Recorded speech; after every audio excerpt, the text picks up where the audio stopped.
중국인들의 전 재산이 하룻밤 사이에 거대한 모래성처럼 무너지고 있습니다.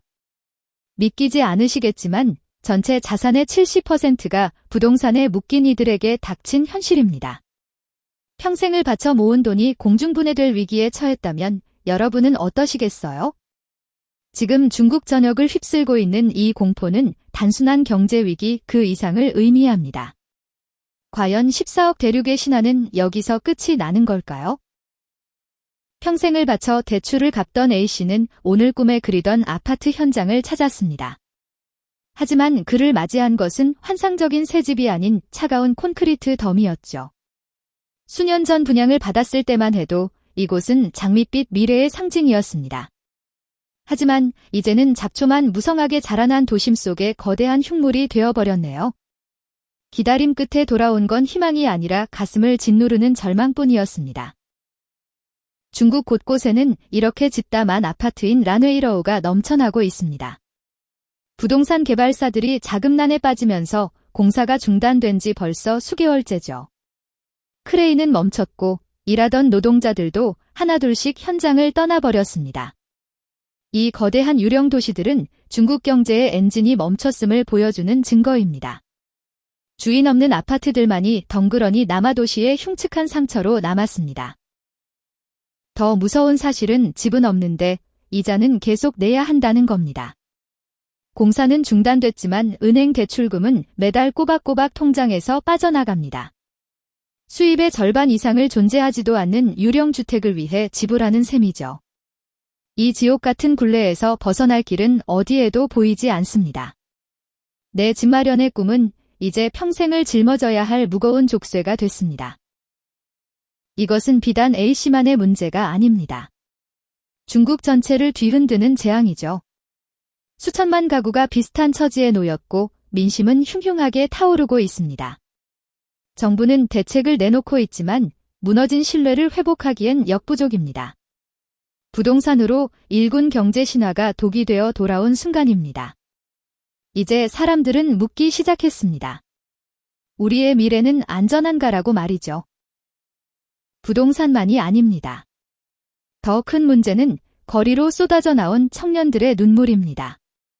최고 학력을 쌓은 대졸자들이 갈 곳을 잃고 구인 광고판 앞을 서성이고 있네요. 수년간의 노력이 담긴 졸업장은 이제 취업시장에서 종이 조각이나 다름없습니다. 희망을 품어야 할 청춘들의 눈에는 불안과 체념만이 가득할 뿐이죠. 대륙의 성장을 이끌어야 할 젊은 피가 차갑게 식어가고 있는 것입니다. 전문가들이 분석한 실제 청년 실업률은 무려 46.5%에 육박한다고 합니다. 둘 중 한 명은 일자리가 없다는 충격적인 통계가 나오고 있는 거죠. 공식 발표보다 훨씬 높은 이 수치는 중국 사회에 숨겨진 뇌관과 같습니다. 일하고 싶어도 할 수 없는 나라에서 청년들이 할 수 있는 건 무엇일까요? 이 숫자는 단순한 경제 지표가 아니라 무너져가는 한 세대의 비명입니다. 그래서 등장한 것이 바로 탕핑, 즉 아무것도 하지 않고 눕는 것입니다. 열심히 살아봐야 보상이 없는 세상에서 최소한의 소비로 생존만 하겠다는 거죠. 결혼도, 출산도, 내 집 마련도 모두 포기한 채 그저 현재를 버텨낼 뿐입니다. 한때 대륙의 기상이라 불리던 열정은 이제 어디에서도 찾아볼 수 없답니다. 이들의 무기력한 저항은 중국 사회에 어떤 파장을 불러일으키고 있을까요? 14억 인구의 거대한 내수 시장도 차갑게 얼어붙고 있습니다. 미래가 불안한 사람들이 지갑을 닫으면서 소비 절벽 현상이 나타나고 있죠. 화려했던 쇼핑몰은 텅 비어가고 상인들의 한숨 소리만 깊어집니다. 돈이 돌지 않는 경제는 결국 성장의 동력을 잃어버리게 됩니다. 중국이 자랑하던 인구 보너스는 이제 감당하기 힘든 리스크가 되었습니다. 미래가 사라진 도시에는 이제 절망의 그림자만 짙게 깔려 있습니다. 부동산과 청년, 이 두 축이 흔들리며 중국 경제는 전례 없는 위기를 맞았죠.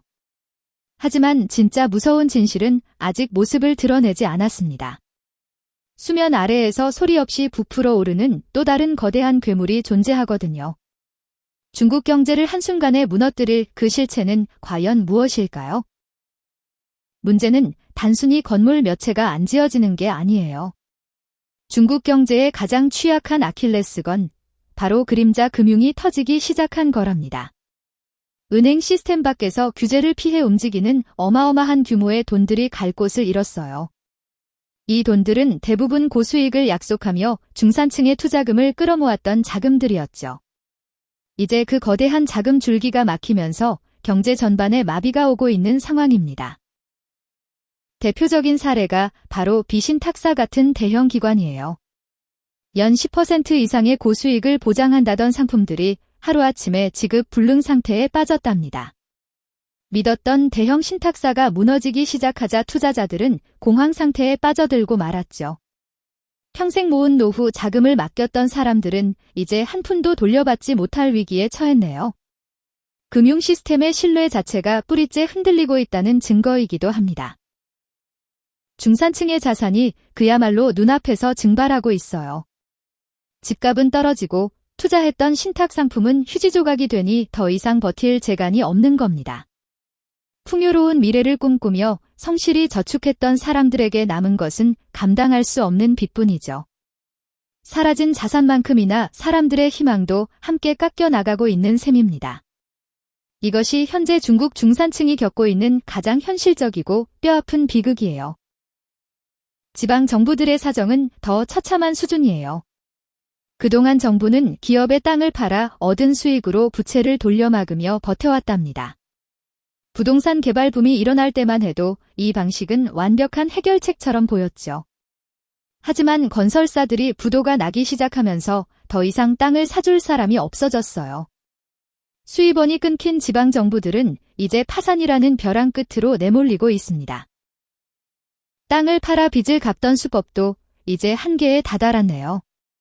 지방 재정의 절반 이상을 차지하던 토지 매각 수입이 급격하게 줄어들고 있기 때문입니다. 공무원들의 월급이 체불되고 공공서비스가 중단되는 사태가 곳곳에서 벌어지고 있어요. 경제 성장을 이끌던 황금알을 낳는 거위가 결국 스스로 목숨을 다해가는 꼴이죠.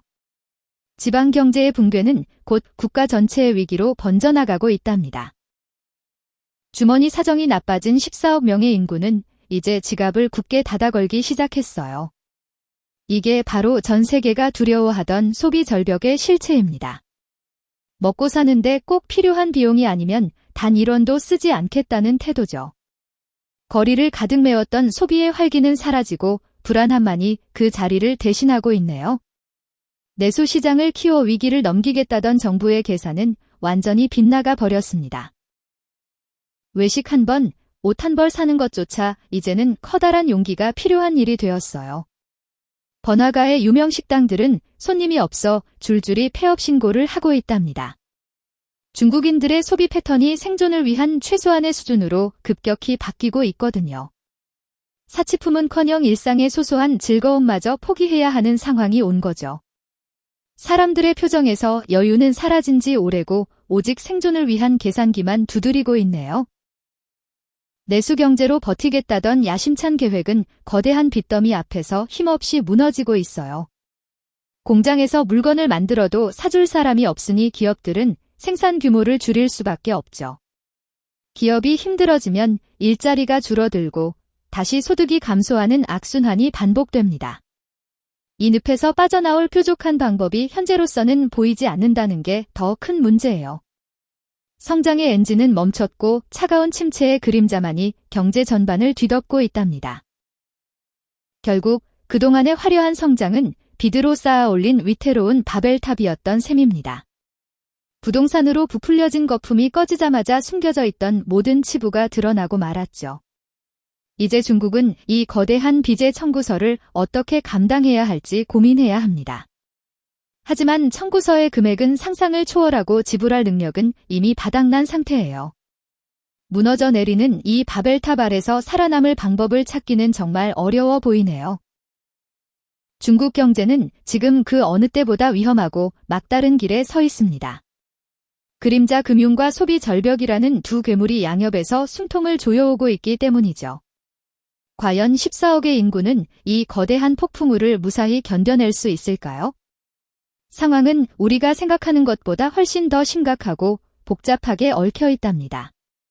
하지만 진짜 충격적인 반전은 아직 시작되지도 않았습니다. 단순히 누워만 있는 게 아닙니다. 이제는 아예 바이란이라는 새로운 신조어가 유행하고 있어요. 에라 모르겠다. 다 망쳐버리자라는 자포자기의 심정이죠. 노력해도 바뀌지 않는 세상에 대한 청년들의 서글픈 대답이기도 합니다. 의욕을 잃어버린 청년들이 사회 곳곳에서 늘어나고 있답니다. 열심히 일하면 집 한 칸은 살 수 있다는 희망이 사라졌어요. 평생을 바쳐 일해도 감당할 수 없는 부동산 가격은 청년들을 절망케 하죠. 부동산 신화가 무너지면서 그나마 있던 동기부여조차 증발했습니다. 집은 이제 꿈이 아니라 넘을 수 없는 거대한 벽이 되었네요. 청년들은 이제 그 벽 앞에서 조용히 발걸음을 돌리고 있습니다. 과거 중국 성장을 이끌었던 상징은 바로 헝그리 정신이었죠. 무엇이든 할 수 있다는 열정이 지금은 찾아보기 힘든 유물이 됐어요. 하면 된다는 믿음 대신에 해도 안 된다는 냉소가 퍼지고 있습니다. 뜨거웠던 열기는 식어버리고 차가운 무관심만 그 자리를 채웠네요. 치열한 경쟁 속에서 지친 마음들이 결국 문을 닫아버린 셈입니다. 이제 청년들은 최소한의 생존권만 유지하며 살기로 결정했습니다. 비싼 옷이나 좋은 차 대신에 당장 먹고 살 수 있을 만큼만 벌죠. 사회적 성공이나 승진 같은 건 이미 남의 나라 이야기가 되었네요. 더 이상 남들과 비교하며 자신을 괴롭히지 않기로 한 겁니다. 이것은 그들만의 생존 전략이자 마지막 남은 자존심일지도 몰라요. 열심히 계단을 오르면 정상에 갈 수 있다는 믿음이 깨졌습니다. 사회적 상승을 위한 사다리가 곳곳에서 끊어져 버린 상태니까요. 부모의 재력이 곧 자식의 신분이 되는 구조적 모순이 깊어졌습니다. 청년들은 더 이상 도달할 수 없는 꼭대기를 쳐다보지 않기로 했습니다. 포기하는 것이 오히려 마음 편한 세상이 되어버린 게 참 비극적이죠. 사람들은 이들을 게으르다고 비난하지만 사실 이건 아주 강력한 저항입니다. 아무것도 하지 않음으로써 부조리한 시스템에 제동을 거는 거죠. 착취당하지 않겠다는 의지를 가장 조용한 방식으로 표현하는 겁니다. 목소리를 높이지 않아도 그들의 침묵은 이미 큰 울림을 주고 있어요. 사회가 강요하는 기준에 맞추지 않겠다는 단호한 선언인 셈입니다. 공정한 기회가 사라진 곳에서 경쟁은 그저 고통일 뿐입니다. 출발선이 다른 게임에 더 이상 참여하고 싶지 않은 것이 당연하죠. 노력의 가치가 폄하되는 현실이 청년들을 방 안으로 몰아넣었습니다. 누구를 위한 경쟁인지 묻는 날카로운 질문들이 쏟아지고 있네요. 구조적인 모순을 해결하지 않는 한 이 무기력은 끝나지 않을 겁니다. 이제 미래를 설계한다는 말은 청년들에게 사치처럼 느껴집니다. 당장 내일이 불투명한 상황에서 10년 뒤를 꿈꾸긴 너무 어렵죠. 결혼이나 출산은 꿈도 못 꾸고 오직 오늘 하루를 버티는 게 전부네요. 희망이라는 단어가 사라진 자리에 불안함만이 덩그러니 남았습니다. 청년들의 시계는 이제 더 이상 미래를 향해 흐르지 않고 있습니다. 사회적 시스템에 대한 신뢰가 바닥까지 떨어졌다는 게 문제입니다. 정부의 대책들도 청년들의 마음을 돌리기엔 턱없이 부족해 보이네요. 이미 마음이 돌아선 이들에게 구호만 외치는 건 의미가 없죠. 근본적인 변화가 없는 한 청년들은 계속해서 자신들만의 동굴로 숨을 거예요. 그들의 불신은 단순한 감정이 아니라 경험에서 우러나온 결과이니까요. 결국 사회와 청년 사이의 연결고리가 완전히 끊어졌습니다. 이들이 포기한 미래는 곧 그 나라의 성장 동력이 사라짐을 의미하죠. 가장 활기차야 할 세대가 가장 무기력해진 이 아이러니한 상황. 이것은 특정 국가만의 문제가 아니라 우리 모두가 고민해야 할 지점입니다. 과연 우리는 청년들에게 어떤 내일을 보여주고 있는 걸까요? 화려했던 성장의 시기는 이제 지났어요. 달콤한 열매 뒤에 숨겨져 있었던 건 생각보다 훨씬 치명적인 독이었답니다. 축제의 불빛이 하나둘씩 꺼지면서 가려졌던 민낯이 드러나기 시작했네요. 이제는 더 이상 부정할 수 없는 현실과 마주해야 하는 시간입니다. 성장의 신화가 남긴 긴 그림자가 온 나라를 짙게 덮어가고 있어요. 중국은 이제 성장과 분배라는 두 마리 토끼를 모두 놓칠 위기예요. 더 높은 곳으로 가려고 했지만 발밑의 기반은 이미 모래성이었죠. 나눠줄 파이는 점점 줄어들고 있고 갈등의 골은 더욱 깊어만 가네요. 누구를 위한 성장이었는지 묻는 사람들이 늘어나고 있는 상황입니다. 균형을 잃은 경제 시스템의 끝은 결국 추락밖에 남지 않은 걸까요? 활기를 잃은 거리에는 이제 급격한 고령화의 파도가 들이닥쳤어요. 젊은이들이 떠난 빈자리를 채우는 건 기약 없는 노후에 대한 불안입니다. 부유해지기도 전에 늙어버린다는 말이 현실이 되어버린 셈이죠. 생산 가능 인구는 빠르게 줄어들고 부양의 짐은 감당하기 힘들 정도예요. 텅 빈 놀이터와 적막한 마을이 중국의 미래를 말해주는 듯합니다. 여기에 더해 천문학적인 부채는 경제의 숨통을 조여오고 있네요. 빌려서 쌓아 올린 바벨탑이 조금씩 균열을 일으키고 있답니다. 지방정부부터 기업과 개인까지 빚의 굴레에서 벗어나지 못해요. 내야 할 이자가 수익보다 많아지니 성장은 고사하고 생존이 시급하죠. 언제 터질지 모르는 시한폭탄을 가슴에 안고 사는 격이라 할까요? 이것은 단순히 이웃나라의 비극이 결코 아니라는 사실을 명심해야 해요. 우리에게도 아주 엄중하고 차가운 경고장을 던지고 있는 것이니까요. 자산 거품에만 의존하는 성장이 얼마나 위험한지 똑똑히 보여주죠. 남들이 간다고 해서 무작정 따라갔던 길의 끝을 확인했습니다. 거품이 꺼질 때 누가 벌거벗고 헤엄치고 있었는지 드러나고 있네요. 이제 우리는 양적인 팽창 대신 질적인 성숙을 고민해야 합니다. 숫자만 불리는 가짜 성장보다 내실을 다지는 진짜 성장이 중요해요. 무엇을 위해 달리고 있었는지 근본적인 질문을 던져야 할 때죠. 더 크고 화려한 건물을 짓기보다 단단한 주춧돌을 놓는 게 우선입니다. 속도보다는 방향이 중요하다는 진리를 다시금 깨닫게 되는군요. 청년들에게 희망을 주지 못하는 국가에 미래가 있을 수 있을까요? 탕핑하는 세대의 등장은 개인의 문제가 아니라 사회의 실패랍니다. 꿈꿀 수 없는 환경에서 성장을 바라는 것은 과한 욕심일 뿐이에요. 젊은이들의 열정이 사라진 자리는 차디찬 냉소와 절망이 채우게 되죠.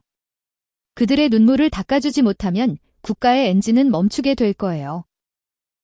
우리는 지금 한 시대의 흐름이 바뀌는 순간을 목격하고 있어요. 영원할 것 같았던 거품의 역사가 어떻게 저무는지 지켜보고 있네요. 이건 단순한 뉴스가 아니라 우리 모두의 삶에 영향을 줄 기록입니다. 과거의 실수를 반복하지 않기 위해 오늘을 똑똑히 기억해야 하겠어요. 준비되지 않은 성장이 가져오는 결말을 잊지 말아야 할 것입니다. 거품이 모두 거치고 난 뒤에도 남아있을 진짜 실력은 무엇일까요? 이제는 허세를 버리고 진짜 실력을 가진 자만이 살아남는 시대가 왔어요. 자산의 가격보다는 가치를 보는 해안이 어느 때보다 필요하답니다. 당신은 무너지는 거품 속에서도 단단히 서 있을 준비가 되었나요? 진정한 강함은 위기의 순간에 비로소 빛을 발하는 법이니까요.